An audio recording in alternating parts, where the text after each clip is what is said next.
conservative, constitutional.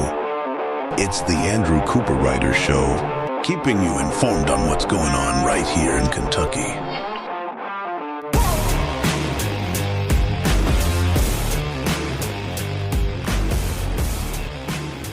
Today on the Andrew Cooperrider Show, in the Beshear's administration constant quest to make sure owning a vehicle and having a driver's license is the most difficult thing in the world for the Kentucky citizens, we now are seeing more and more KAVIS issues. We've been seeing KAVIS issues ever since it was implemented, but we're seeing even more now with Bardstown Police calling it out, saying it's making it hard for them to enforce the laws. KAVIS being that new system. If you guys remember, the County Clerks got shut down early this year for a few weeks to implement this new system. Well, it's just fraught with issues. Who could see that coming?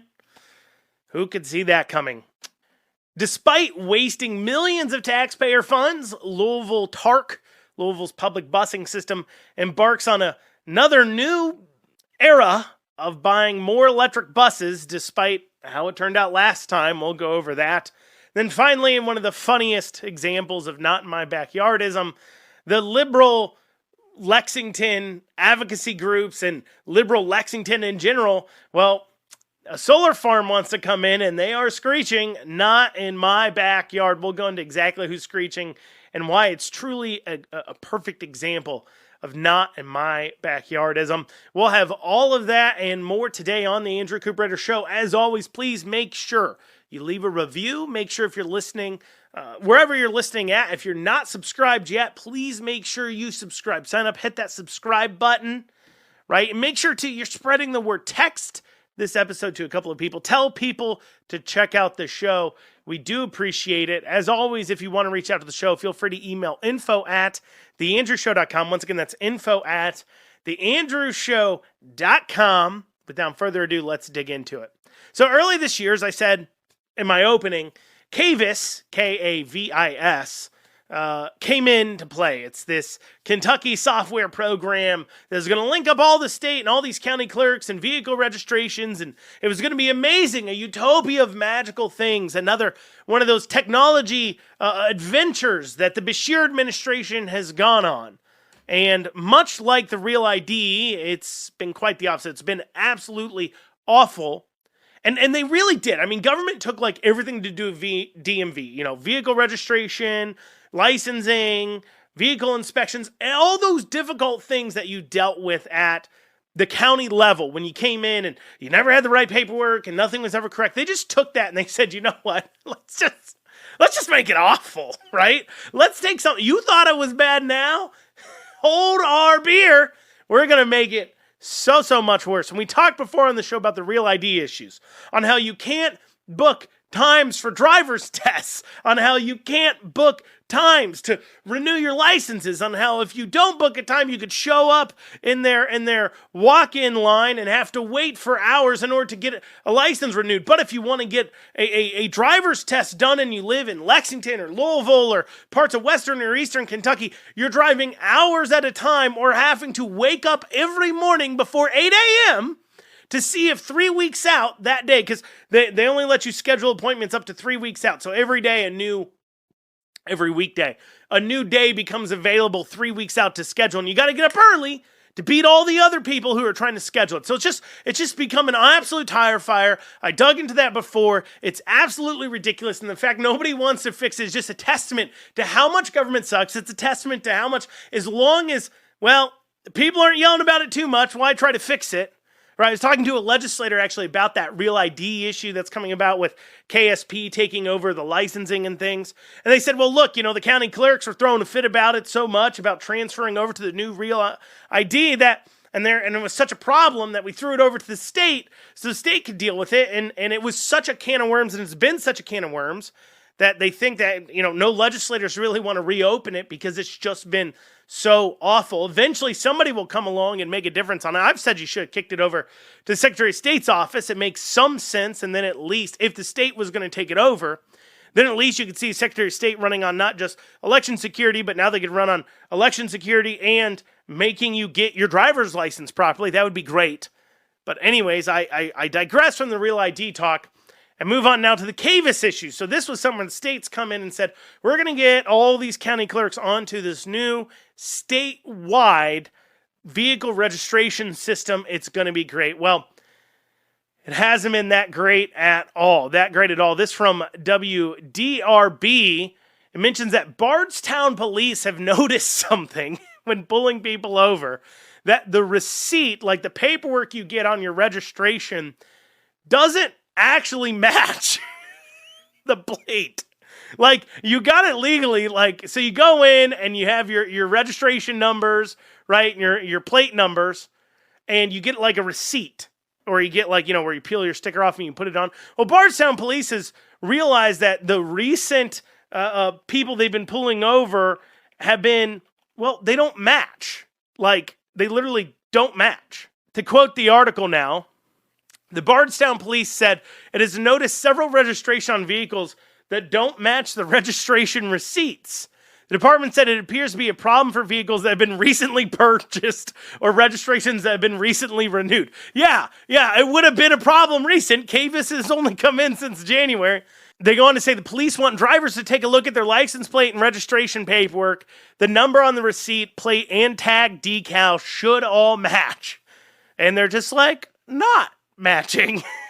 This has also been a problem as well with the Riverlink tolling system as far as matching that up. That's been a big issue. Now, we've also got some other reports I've heard about, and I've gotten back from a few people hearing about this. And one of the big ones I've got is people showing up to renew their vehicles and then finding out they owe property taxes on vehicles they haven't owned for years, or property taxes on vehicles that they're like, we paid those years ago when we had them. I had a few people I know out of Madison County telling me that vehicles that they owned back in like 2005 and 6, that they're saying, hey, you owe, taxing and registration fees on this. And they're like, whoa. I don't know that. I paid that. And as soon as they said that to the county clerk, like the county clerk presented it to him apparently, like, hey, you need to pay this old tax on this old vehicle. And when they're like, I haven't owned that vehicle in forever. I was able to renew last couple of years and not have to pay it. Like, I paid that. I'm not paying for it. They didn't even require them to show like any kind of proof they paid it, because who would still have proof of payment from 20 years ago? They just went, okay, our bad, and marked it off.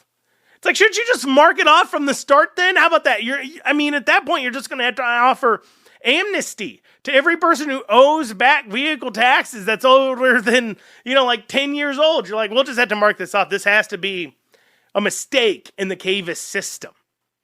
And so I was personally looking into some of these things, trying to find issues with the KAVIS system and finding out what all the problems are. And in the process of doing this, I came across a transportation.ky.gov PDF called Workaround Document 2 that talks about issues in KAVIS and the workarounds. And I want to read to you some of these issues and their workarounds, or, well, as you'll see, lack thereof. Okay, so here's an issue in KAVIS. Cannot add a manufactured home rebuilt title to the shopping cart. So I guess with the KAVIS system, they go in and they select the different titles and everything. They put it into the shopping cart so a person can then pay for it. So they want to put a manufactured home rebuilt title. That's what somebody's coming in to buy. And they're like, hey, I can't add to the shopping cart. I can't check this person out for it. And the workaround for this, I'm not kidding you. This is from the state. This is from the transportation cabinet. This is their workaround document. Their workaround is none. So for issue, cannot add a manufactured home rebuilt title to the shopping cart, there's nothing we can do. None. I guess they can't get a rebuilt title to their manufactured home. And if you think that's the only one that's ridiculous, here's another one here. When there is a VIN less than 17 characters, a clerk cannot process any title actions. Checkout will fail for these transactions. Workaround, none. None. If for some reason you have a vehicle with less than 17 characters in the VIN, guess what? You're not getting anything renewed in Kentucky, apparently. They don't know what to do. They don't know. They're like, none. I don't know. Clerk cannot change the address or county of residence for boat owners. This is mainly affecting customers that have liens on their boats. So if you come in, you've moved to an area and you're trying to move the county of residence for your boat registration over to your new county, and if you owe money on the boat especially, this has been a problem. They can't move it over. So what's the fix here? None. The customer can go to the county of residence listed in KAVIS and process that lien. So you're going to have to go back to the county you moved from and try to get them to do something, I guess. But in that situation, they have no workaround outside of drive hours away. It's, oh my goodness gracious. And that's not the worst of it. Here's another one for you. If the title is surrendered, clerk will not be able to reverse that surrendered action. So somebody gives up the title to their vehicle or they even accidentally click surrendered or something, and they want to undo it. They need to fix it. What's the workaround in KAVIS? None. Whoops. Issue. Historic plate fees are calculating wrong. So you're going out, you're getting your historic plate, and the fees are being calculated wrong. You're paying too much, too little. I don't know. It doesn't say specific. It just says calculating wrong. What do you think KAVIS's workaround is? This is an official state workaround document. None. There's no workaround. Listen to this one. Listen to this one. In some cases, you are unable to reactivate registrations or titles. Workaround. None. like there's other issues they have, and they have real workarounds, right? Where it says sales tax cannot be collected in some rebuilt title actions, and the workaround is collect usage tax and notify DOR that sales tax was unable to be collected. You know, they have like actual workarounds for some of these issues, but for some of them, it's just none. KAVIS requires that customers have a first name. Workaround, none. So you got to have a first name. Don't be driving a historical vehicle. Don't have something with too little VIN numbers. Basically, if you are not walking in there apparently with a 2000 and new vehicle, it's not going to happen. I mean, and this is beyond the point of, and then that's assuming they get it right, because apparently Bardstown Police is saying, oh, they're not even making it work here.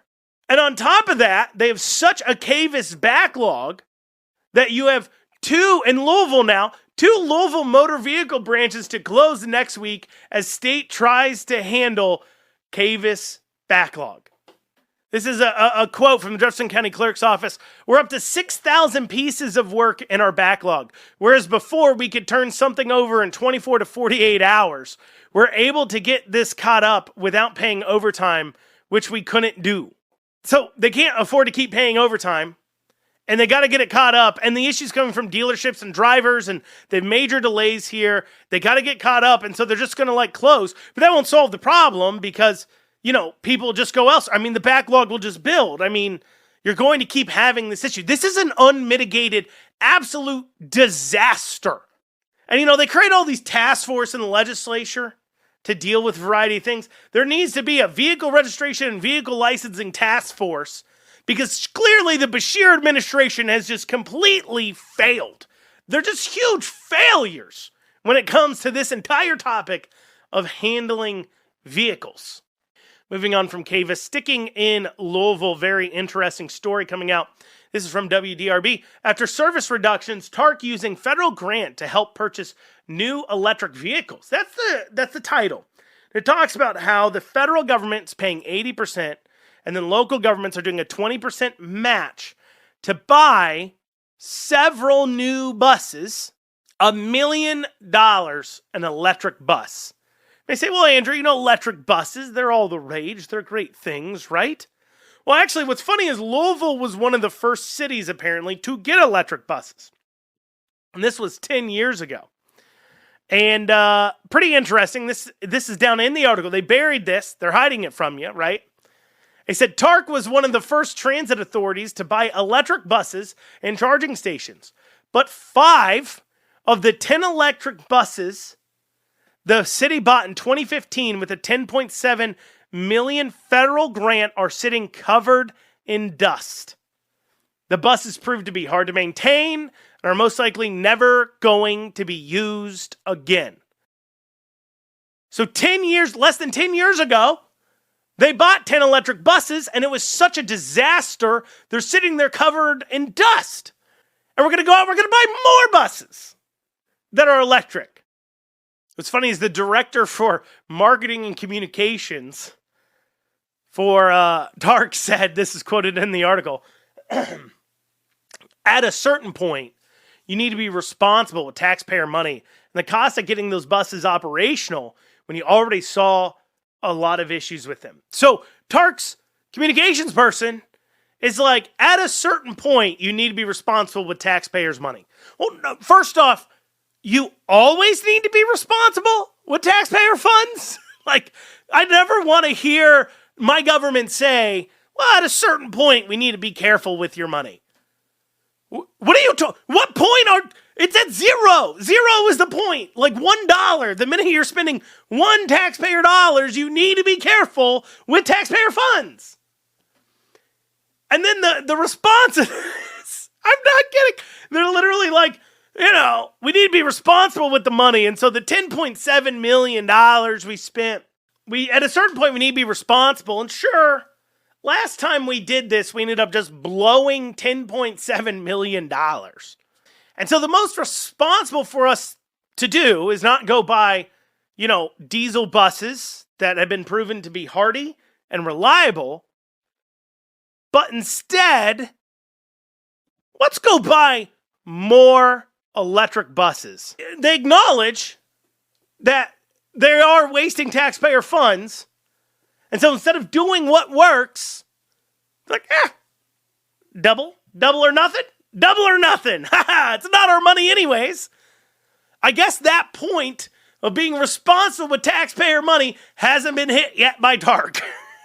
As the TARC person said, at a certain point, you need to be responsible. Well, in their mind, they're not there yet, or they wouldn't be buying more of these electric buses that apparently they can't use, that sit and collect dust. $1 million each. What a waste. What a waste.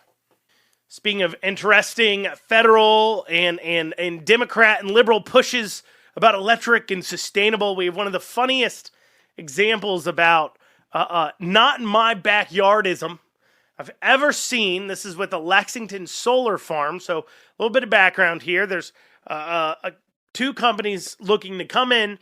One build 800 acres, one build like 300 acres of solar panel solar farm in Fayette County.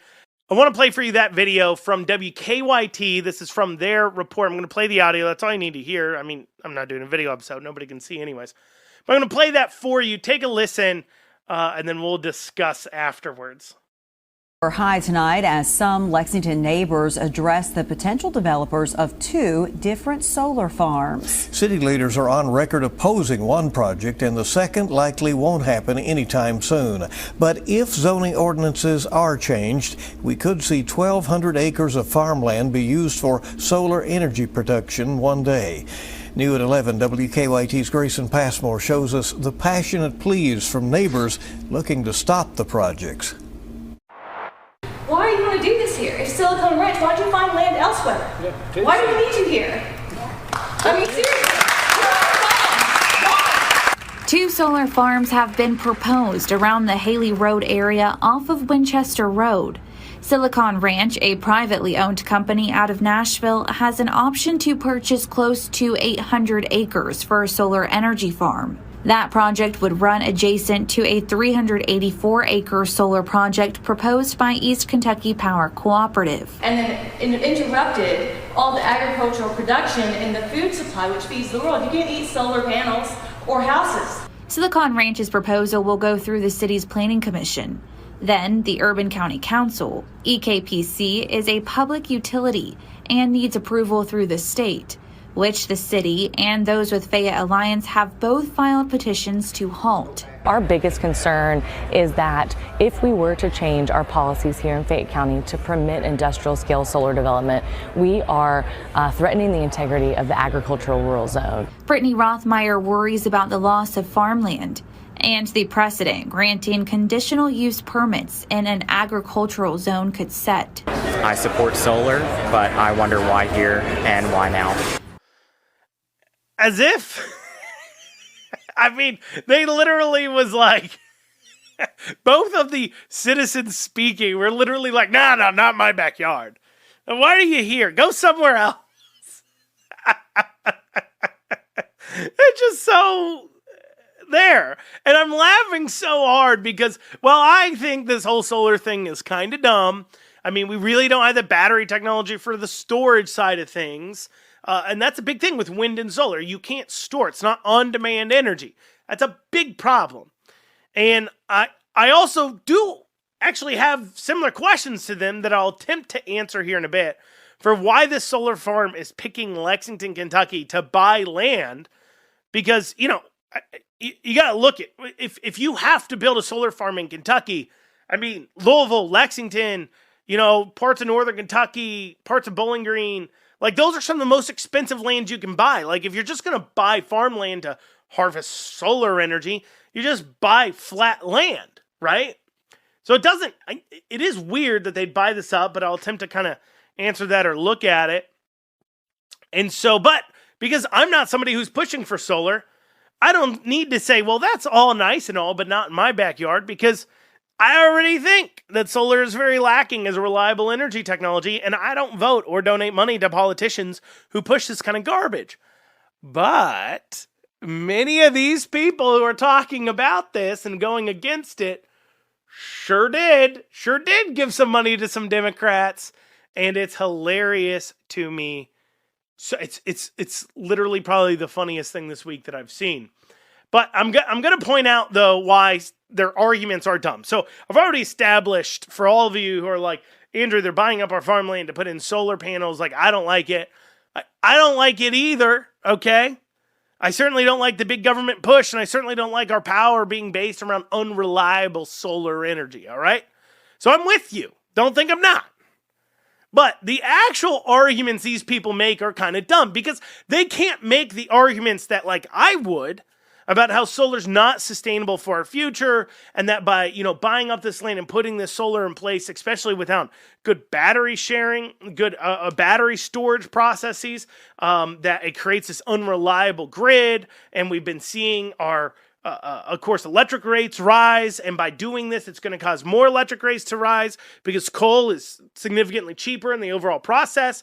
Because what ends up happening when you buy solar is you end up having to buy more of your power off grid from energy markets. And so I could go into all that argument, but they wouldn't do that because they can't actually, they don't actually have a problem with solar energy. They actually don't have a problem with ag land being necessarily bought up and put in solar panels. They just have a problem with it being in their backyard. And so their arguments are kind of reaching and dumb. Like where they're like, well, you can't eat solar panels or houses. You know, that's the thing about not using the farms to build housing developments, because that's something they say they also don't want. I'll talk about that in a second. But houses, or you can't eat solar panels. Okay. That's such a dumb argument when it comes to Fayette County. In fact, it's one of the best counties to pick up farmland from if you're worried about food supply. Unless, of course, you're eating racehorses. If you are eating racehorses that cost tens of thousands, if not millions of dollars, you would be upset about how the ag land's being taken up. But Fayette County doesn't produce much food. It produces racehorses, but not food. Let's take a look at the 2017 Ag Census data for Kentucky. This is from the USDA 2017 when they did the Ag Census, okay? When we look at Fayette County, we see that it produces 4% of the ag business in the state. That's a pretty good chunk now. But there's a problem if you're concerned about food. Because all of the ag money, like 61% actually exactly at least, is just in the horse category. So 61% of the ag revenues that Fayette County generates, 61% of it has to do directly with horses. And that's not mentioning all the other things around horses. That's just literally the sale of horses.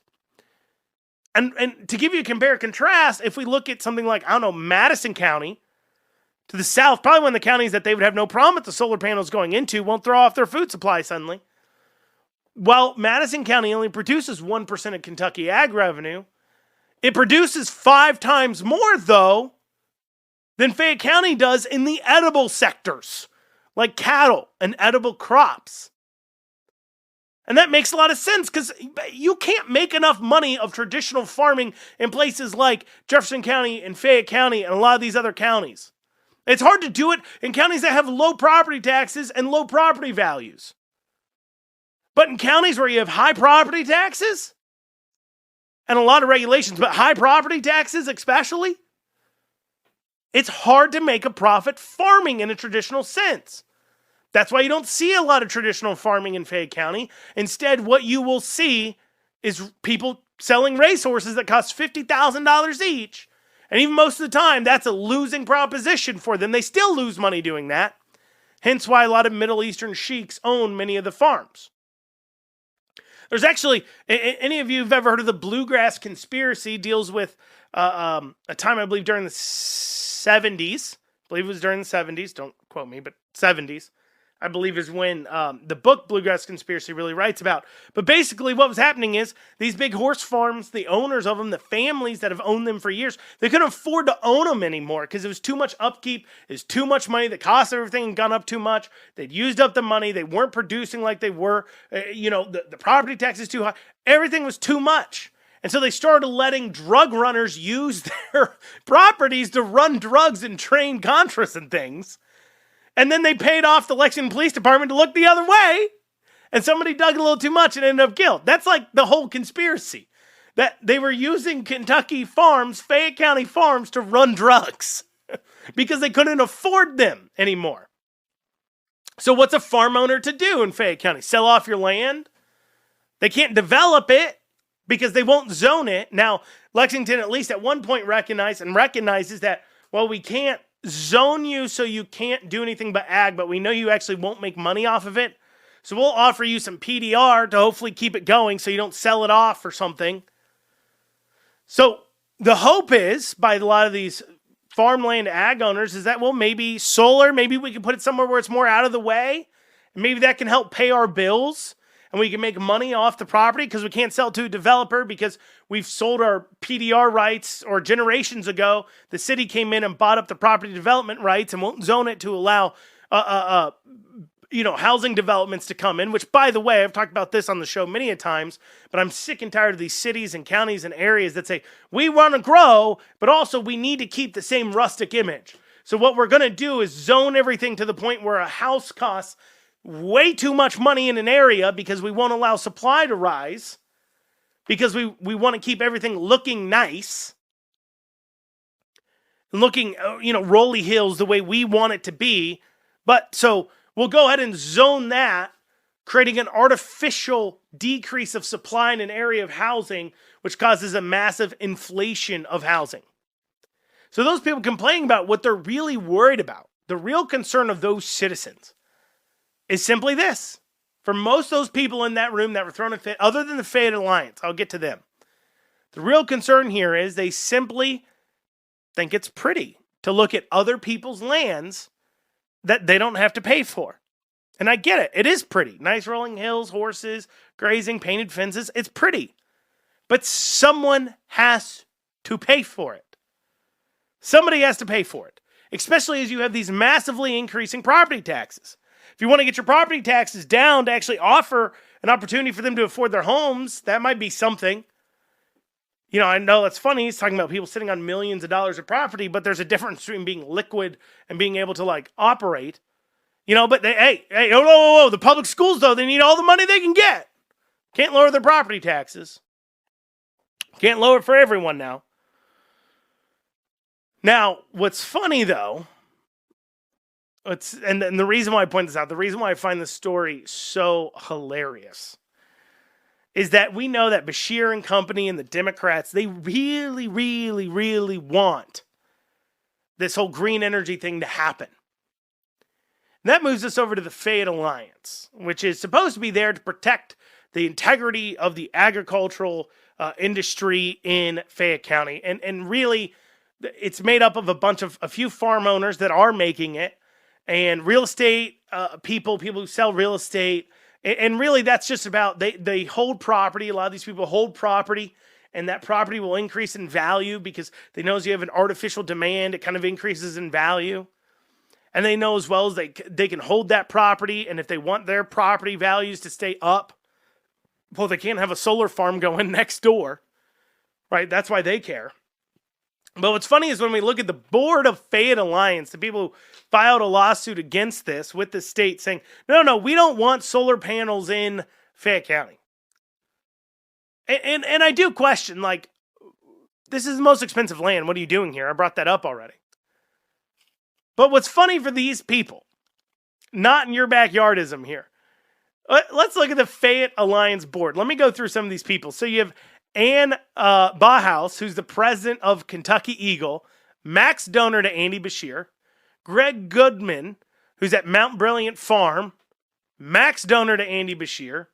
Stan Harvey with Lord Eck Sargent, whose only non-local donations, like not to just city councils in Fayette County and local officials, is to Andy Beshear. Don Ribson, Winter Quarter Farm, max donor to Andy Beshear. When you look at Fayette Alliance, their executive director donated to Sherilyn Stevenson, Adrian Kamul, and Ann Donworth, all Democrat state rep candidates for office. So literally, their board and their executive directors are donating money to these Democrats that are pushing this green energy initiatives and solar panels, and literally the people that are trying to get these power companies to build these solar panels. That's what's so crazy, is that these massive federal funds coming in to subsidize the building of these solar panels that's put up by the same people they donate and vote for, and now they're turning around saying, whoa. Yes, I voted for you. Yeah, I donated to you to, like, push that agenda. But could I just, like, not have to deal with the repercussions of that agenda? That would just be a swell. And that, to me, is hilarious. You know what? I live in Fayette County. Sure, it'd be ugly if they build the solar panels, but a part of me just wants them to do it. Just to prove to these people that your actions, who you support, these policies you support, you don't get to just foist them on everybody else in the country and in the state. You got to pay for it too. If the rest of those, those people out in Western Kentucky, they can look at the eyesores. I don't want to. No. If you're going to vote for it, you're going to have to look at it. Well, that's what I got time for today. See you back here tomorrow. Hope you have a great rest of your day.